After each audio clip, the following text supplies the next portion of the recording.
ibadah umum. Ain, mim, waw, mim, umum. UMUM. Tak tahu, umum. Ibadah umum. Apa saja yang kita buat selain daripada pertama yang kedua tu, itu namanya ibadah umum. Ya, makan ibadah umum tu. Minum ibadah umum tu. Ibadah umum tu. Tahu ke tak tahu. Nori getah ibadah umum tu. Berkebun kelapa sawit ibadah umum tu. Berikan ibadah umum tu. Berniaga ibadah umum tu. Jadi polis ibadah umum tu. Selain daripada yang pertama yang kedua tu, apa saja kita buat namanya ibadah umum. Semua itu adalah ibadah. Ya, jangan bukan gitu terpisah dari ibadah. Apa saja kita buat tu dikira ibadah di sisi Allah Subhanahu Wa Taala. Ya, dapat pahala. Mamam dapat pahala, minum dapat pahala, dapat pahala, kenuri dapat pahala, jadi kerani dapat pahala, jadi polis dapat pahala, jadi cikgu dapat pahala, jadi ustaz dapat pahala. Apa saja yang dia buat semua dapat pahala. Dengan syarat, ada 5 syarat. Kalau tidak akan jadi ibadah, kena ada 5 syarat. Yang pertama, niatnya mesti betul. Yang kedua, benda yang dibuat itu sah di sisi syarak. Yang ketiga, perlaksanaannya mesti betul. Yang keempat, natijahnya disalurkan ke tempat yang betul. Yang kelima, dia tidak meninggalkan ibadah asas. Sekali lagi, 5 syarat baru jadi ibadah, ya, baru dapat pahala. Yang pertama, niatnya mesti betul. Yang kedua, benda yang dia buat itu bukan benda haram, bukan benda makruh, benda yang wajib atau sunat atau harus, paling kurangnya harus. Yang ketiga, perlaksanaannya mesti betul. Yang keempat, hasilnya, natijah itu hasilnya itu disalurkan kepada tempat yang betul. Yang kelima, dia tidak meninggalkan ibadah asas atau ibadah khusus tadi, ya. Ya. Jadi payah nak faham kalau tak ada contoh. Saya bagi contoh malam. Contohnya, katalah kita nak berniaga. Berniaga tu boleh jadi ibadah, boleh dapat pahala, boleh kita menjadi hamba Allah kalau kita berniaga mengikut 5 syarat. Ya. Berniaga apa? Kata kalau berniaga ekspor dan import. Itu tinggi benar, malu saya ikut ekspor dan import ni. Kadang-kadang kita berniaga apa balik 4-5 kali terbalik. Ya. Kita ambil perniagaan orang Melayu yang sinonima dengan orang Melayu lah. Berniaga kedai runcit. Orang Melayu memang biasa berniaga kedai runcit, kan? Ya. Sungai Siput ni banyak tak kedai runcit orang Melayu? Ada, ya. Kalau banyak orang India banyak, saya tahu Sungai Siput ni. Tapi orang Melayu ada. Kalau pergi kampung-kampung Lasar tu ada tak orang Melayu berniaga? Ada, ya. Boleh jadi ibadah kalau ikut 5 syarat. Yang pertama, niatnya mesti betul. Apa niat dia berniaga? Untuk menjalankan fardu kifayah. Betul lah tu. Kerana kita ni bukannya fardu kifayah tu semayang berjemaah dan semayang jenazah aja. Itu orang Melayu je faham betul. Fardu kifayah ni lebih banyak daripada fardu ain tau. Banyak fardu kifayah daripada fardu ain. Melahirkan pendidikan Islam supaya lahir pemuda-pemuda yang soleh, itu pun kifayah tu. Mengadakan pendidikan Islam untuk melahirkan pemuda-pemuda yang soleh dan solehah, itu kifayah tu. Lagi mendatangkan makanan yang halal dan suci, itu kifayah. Lagi apa lagi? Melahirkan industri-industri yang halal dan suci, itu pun kifayah tu. Melahirkan ubat-ubatan yang halal dan suci, itu kifayah. Sikit banyak ke ubat-ubat, sikit banyak ke makanan-makanan yang halal dan suci. Melahirkan chili sauce, melahirkan kicap, melahirkan tofu, melahirkan mie, melahirkan bihun, melahirkan apa saja makanan, berapa jenis makanan ada dalam dunia ni, dia mesti halal dan suci. Hukumnya fardu kifayah. Yang ini lebih baik daripada dia wirid-wirid di masjid, lebih baik daripada duduk iktikaf di masjid, lebih baik daripada baca Quran seorang diri. Kenapa? Dia yang dia buat tu apa? Fardu kifayah. Wirid dalam masjid apa pokoknya? Sunat, antara sunat dan fardu kifayah mana dulu? Mana dulu tuan-tuan? Sunat ke fardu kifayah? Fardu kifayah dulu. Sunat tu untuk dia je. Fardu kifayah dia membantu masyarakat Islam. Kata Nabi, khairun nas man yanfa'un nas. Sebaik-baik manusia ialah manusia yang bermanfaat kepada manusia yang lain.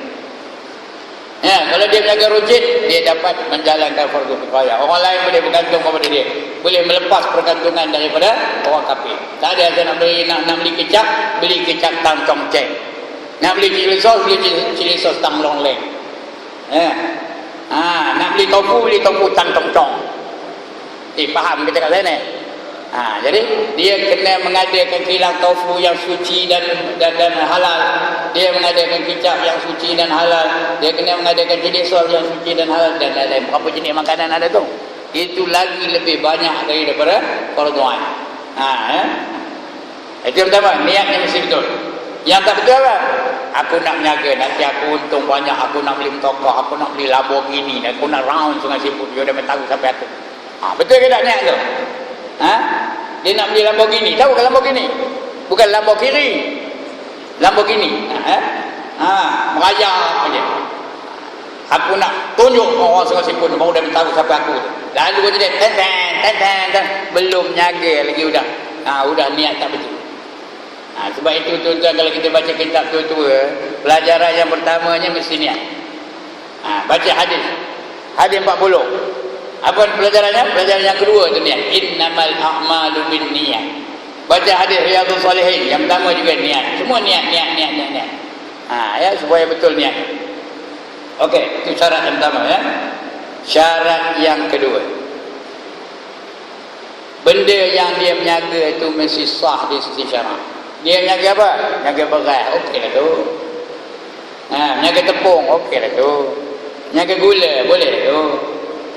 Menjaga bawang, okeylah tu. Menjaga serai, okeylah tu. Lagi? Menjaga halia, okeylah tu. Lagi yang tak okey apa? Menjaga toto, okey tak? Tuan-tuan, dia menjaga toto, okey ke tak? Tak okey? Apa pula tak okey pula tilam toto? Okey ke tak menjaga tilam toto? Okey lah tu. Menjaga nombor ekor, itu yang tak okey. Menjaga loteri tak okey. Menjaga apa lagi? Menjaga dadah tak okey.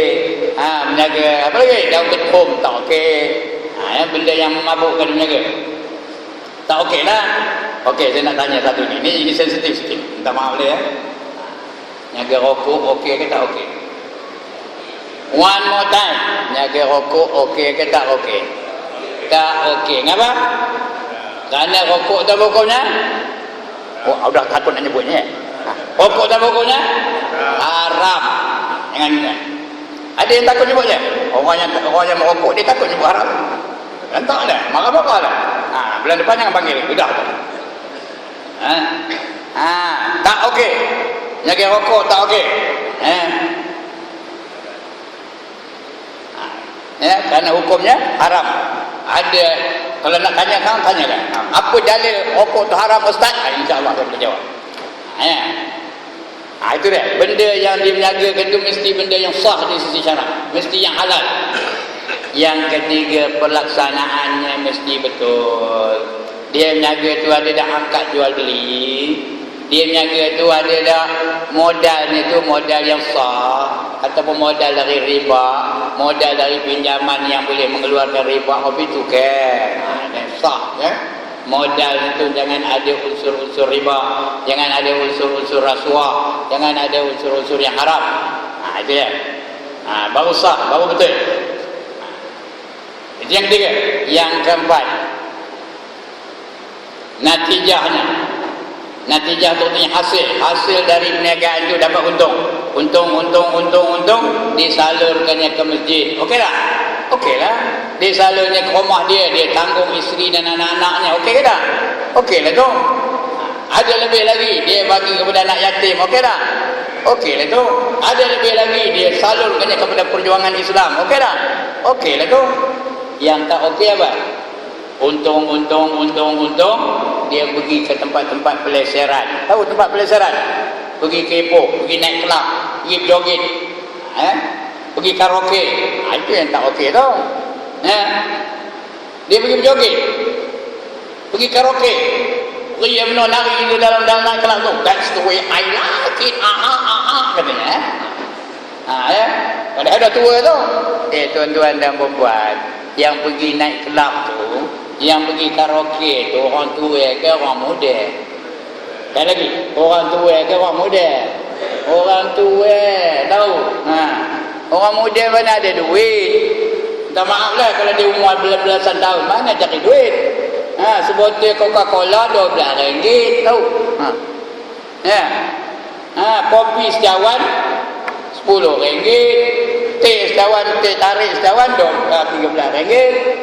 Itu mana dah ada duit? Orang tua pun ada duit. Anak magi lah, dia pencen lah, tu dia meniaga lah, itu banyak duit tau. Tapi yang orang tua tu orang lelakinya lah, orang perempuan muda-muda lah. Kalau orang perempuan tu tua-tua sampai siok. Orang perempuan muda-muda dalam tu. Tambah pendatang asing ni banyak projek situ tau, yang muda-muda lagi dari Vietnam, dari China. Mana ustaz ni tahu ni? Tak usah, itu rahsia saya lah ya. Itu dia. Jadi maknanya hasil tu disalur ke tempat yang betul ke tak betul? Tak betul. Itu yang keempat, syarat yang keempat. Syarat yang kelima, jangan meninggalkan ibadah khusus. Nak menjaga-menjaga lah, jangan sampai nak menjaga tu tak semayang. Menjaga-menjaga lah, jangan sampai tak semayang. Jangan sampai tak mengucap tu kalimah syahadah. Udah dapat untung banyak, cukup hal, cukup nisab, apa buat? Keluarkan zakat. Jangan sampai meninggalkan ibadah yang khusus. Jangan sampai tak berzakat, jangan sampai tak semayang, jangan sampai tak pergi haji. Walaupun dia meetingnya ada, meeting di New York, meeting di Tokyo, meeting di Washington, meetingnya di mana lagi? Di London, meeting di Wellington, tapi ke Mekah tak nak pergi. Jangan sampai macam itu. Ini 5 syarat tuan-tuan dan puan-puan. Kalau ada 5 syarat, dia jadi ibadah. Buat apa pun jadi ibadah, dapat pahala. Penuri kenara dapat pahala, nikah kahwin dapat pahala, mengaji dapat pahala, apa sajalah dapat pahala. Dia jadi ibadah, kita berjaya menjadi hamba-hamba Allah yang sunat. Dan kalau kita amal ketiga-tiga ni, 3 ibadah tadi ingat tak? Ibadah khusus lagi. Yang nombor 2 ibadah apa? Udah lupa tau. Apa nama ibadah? Fadailul a'mal. Yang ketiga apa? Ibadah umum. Kalau 3-3 ni kita buat sungguh-sungguh, maka umat Islam jadi umat yang maju ke umat yang mundur. Kerana yang ketiga ni, kalau kita amalkan sungguh-sungguh, dia mendatangkan kemajuan jasmani, kemajuan material. Dia menjaga dalam bidang yang ketiga ni. Menjaga, katakanlah dia buat industri, tapi industri. Dia buat industri yang halal dan suci. Dia keluar mi, contoh aja lah ya, mi yang suci dan halal. Dia pun jual mi tu. Ada pekerja, ada mesin, ada apa. Maju tak orang Islam? Majulah. Ataupun dia keluarkan kilang kicap umpamanya, dia keluarkan kicap. Kicap cap apa? Kicap cap. Susah yang ada lah, yang tak ada. Kicap apa? Jangan sini ada lah. Jangan kicap cap seroban umpamanya ya. Kicap cap seroban. Orang Melayu, orang Islam punya. Dapat untung. Tengok berapa orang dapat projek. Pekerja kilang ada berapa orang, mesin tu orang jual mesin untung. Lagi ada pula lori, driver lori dapat untung. Pekerja lori pula dapat untung, dia pun dapat untung. Itu mendatangkan kemajuan material. Yang ketiga ni, dia mendatangkan kemajuan material. Kalau semua kita ni beribadah dalam bab yang ketiga. Jadi kalau yang pertama pun kita buat, yang kedua pun kita buat, yang ketiga pun kita buat, apa kita dapat? Dapat pembangunan rohani dan jasmani. Faham ke cakap ni? Rohani dan jasmani. Kita menjadi orang Islam yang hebat, orang Islam yang bertakwa, orang Islam yang menjadi ahli ibadah, orang Islam yang akhlaknya baik. Kemudian dari segi material pula, orang Islam yang kaya, orang Islam yang ada harta benda, orang Islam yang ada kemajuan dunia dan juga kemajuan akhirat. Inilah imbangan antara dunia dan akhirat. Kalau kita ibadah, betul-betul beribadah. Tapi hari ini pasal kita ingat iaitu tak ada kena dengan ibadah, perkilangan tak ada kena dengan ibadah, lalu kita biarkan orang lain buat perkilangan. Tahukah tuan-tuan dan puan-puan, industri yang mengeluarkan makanan yang halal dan suci ni, yang dianggap sebagai halal dan suci ni, 85% diusahakan oleh orang-orang bukan Islam. Percaya ke tak? Ini di hari ini. Kenapa? Kerana orang Islam tidak anggap itu sebagai ibadah. Dia rasa tak dapat pahala. Niaga itu tak dapat pahala. Lalu dia bagi orang lain buat. Itu sebab hari ini nak makan cili sos tang chong cheng. Nak makan kicap tang long leng. Nak makan tofu ceng chong chong juga. Kenapa? Pasal kita anggap itu bukan ibadah. Jadi sebab itu kita sekarang dihina oleh Allah Ta'ala. Dihina oleh Allah Ta'ala. Karena Allah janjikan hina, maka kita tu hina. Udah sekian dulu. Ada 9 lagi. 9, 10, 10. Minta maaf dia telajar. Mana nak buat je telajar. Ini kalau nak bulan biar kan tadi, sampai pukul 10 boleh. Sekian dulu. Udah dulu. Nanti syaitan gunakan yang ketiga tadi. Apa yang ketiga tu? Dia bawa senjata yang ketiga apa? Tongkat. Apa buat dengan tongkat? Diketuknya lutut, diketuknya paha. Sebelum itu udah tu. Sekian dulu tuan-tuan dan puan untuk kali ini. InsyaAllah 6 bulan lagi kita berjumpa ya. Bukan bulan depan ya. 6 bulan lagi. InsyaAllah kita akan jumpa lagi. Kalau panjang umur lah, kalau padam tak ada lah.